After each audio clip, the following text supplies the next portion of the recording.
ये तीनों अभी सकीफा के रास्ते में थे कि इन्हें आसिम बिन अदी और उमैम बिन सादा मिले।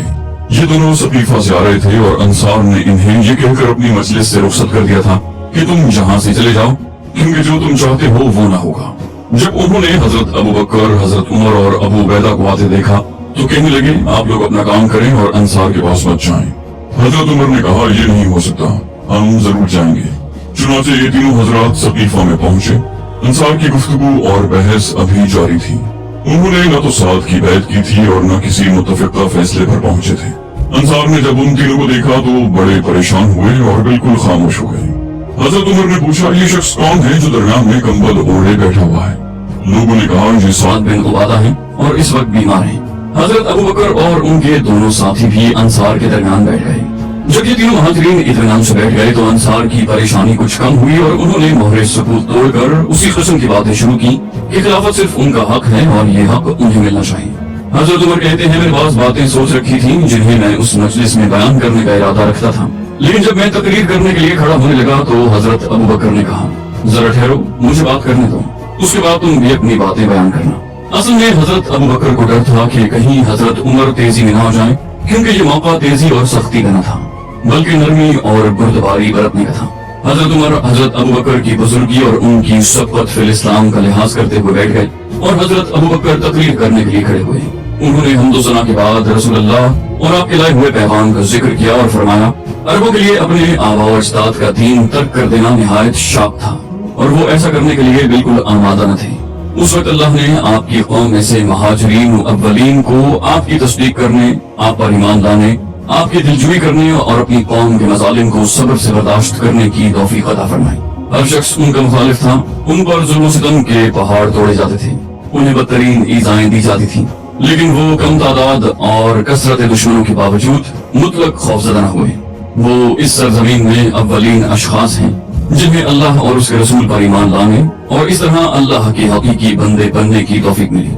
वो रसूल अल्लाह के मुहिब और रिश्तेदार हैं, इसीलिए खिलाफत के वही मुस्तहिक हैं और इस बारे में सिर्फ जालिम ही उनसे झगड़ा कर सकते हैं। और तुम ए गिरोह अंसार, जिनकी फजीलत दीनी और इस्लाम में सबकत से इनकार नहीं किया जा सकता, अल्लाह ने तुम्हें अपने दीन और अपने रसूल का मददगार बनाया। रसूल खुदा ने हिजरत तुम्हारी तरफ की, आपकी अक्सर अज़वाज और बेशतर सहाबा तुम में से थे। महाजरीन अव्वलीन के बाद तुम्हारा ही मर्तबा है, इसलिए हम अमीर होंगे और तुम वजीर। न तुम्हारे मशवरे के बगैर कोई फैसला किया जाएगा और न तुम्हें शरीक के बगैर कोई काम अंजाम दिया जाएगा। इसी से मिलता जुलता एक फिक्रा पहले भी एक अंसार के मुंह से निकल चुका था, यानी एक अमीर हम में से हो और एक अमीर महाजरीन में से, मगर ये बात नाकाबिल अमल थी। लेकिन हजरत अबू बकर की तजवीज न सिर्फ काबिल अमल बल्कि आला सियासत का करिश्मा भी थी, जिससे उनका मकसद भी पूरा हो जाता और अंसार का तरद्दुद भी दूर हो जाता। औस ने जो कि अपने आप को खजरज का गलबा गवार न कर सकते थे, हजरत अबू बकर की इस तजवीज पर इत्मीनान का सांस लिया। खजरज के भी बहुत से अफराद ने इससे दिली इत्तेफाक किया, क्योंकि हजरत अबू बकर ने साद बिन उबादा की तरह सिर्फ महाजरीन को सल्तनत का इंतजाम संभालने का हकदार न ठहराया था, बल्कि अंसार को वज़रा की हैसियत में महाजरीन का शरीके कार भी बनाया था, क्योंकि दोनों फरीक रसूलुल्लाह पर सच्चे दिल से ईमान लाए। हजरत अबू बकर के दलाइल की रोशनी में तमाम लोगों को मुतमईन हो जाना चाहिए था, लेकिन बाज लोगों ने जिन्हें महाजरीन की इमारत सिरे से नापसंद थी, उनके दलाइल से कोई असर कबूल न किया, क्योंकि उन लोगों को खदशा था कि महाजरीन उनका हक गसब कर लेंगे और सल्तनत पर काबिज होकर मनमानी कार्रवाइयां करेंगे।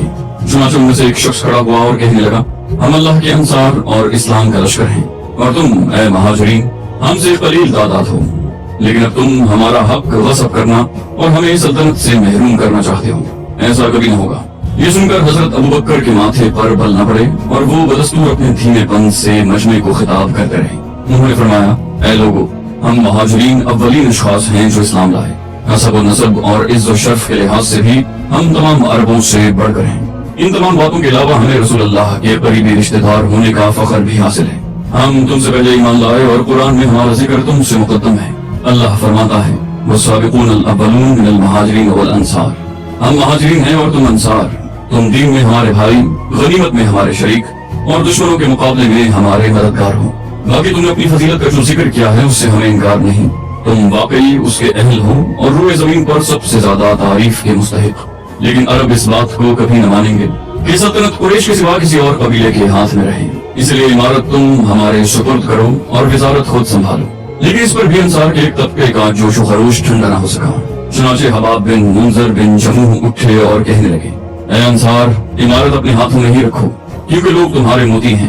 کسی شخص میں یہ جرت نہ ہوگی کہ وہ تمہارے خلاف آواز اٹھا سکے یا تمہاری رائے کے خلاف کوئی کام کر سکے۔ تم اہل عزت و ثروت ہو، تم تعداد اور تجربے کی بنا پر دوسروں سے بڑھ چڑھ کر ہو، تم بہادر اور دلیر ہو، لوگوں کی نگاہیں تمہاری طرف لگی ہوئی ہیں۔ ایسی حالت میں تم ایک دوسرے کی مخالفت کر کے اپنا معاملہ خراب نہ کرو۔ یہ لوگ تمہاری بات ماننے پر مجبور ہیں۔ زیادہ سے زیادہ رعایت جو ہم انہیں دے سکتے ہیں وہ یہ ہے کہ ایک امیر ہم میں سے ہو اور ایک ان میں سے۔ حباب نے ابھی اپنی تقریر ختم بھی کی تھی کہ حضرت عمر اٹھ کھڑے ہوئے۔ وہ اس سے پہلے حضرت ابو بکر کے منع کرنے سے مجبوراً خاموش ہو رہے تھے، لیکن اب ان سے ضبط نہ ہو سکا اور انہوں نے کہا، ایک میان میں دو تلواریں جمع نہیں ہو سکتی۔ اللہ کی قسم، عرب تمہیں امیر بنانے پر کبھی رضامند